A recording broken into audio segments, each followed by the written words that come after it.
কুলিরে পর্যন্ত ঠিক মতো টাকা নেই, ট্রেন ছেড়ে চলে যায়, কুলির কয় টাকা বিল হবে? 10 টাকা, 20 টাকা, 50 টাকা, 100 টাকা, 200 টাকা, এর চাইতে খুব বেশি তো না।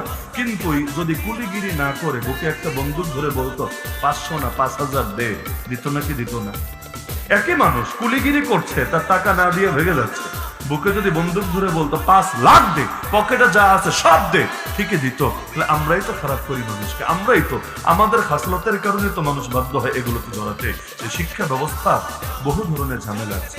আরে এমন এক দেশে থাকি, বাপ মরে যায়, দেশের সবচেয়ে সুদর্শন পুরুষ বলে যাদের মার্কেটে চালানো হয়, এই টাইপের লোকেরাও নিজের বাপের জানাজাটাই ঠিকভাবে পড়তে পারে না। এর চাইতে বড় ব্যর্থতা একটা বাপের জন্য কি হতে পারে? সে মরে লাশ হয়ে পড়ে আছে, হুজুর জানাজায় শরীক, সবাই জানাজায় শরীক, সবাই নামাজে দাঁড়িয়ে দোয়া করছে, আল্লাহুম্মা গফির লি হাইয়িনা ওয়া মাইয়িতিনা।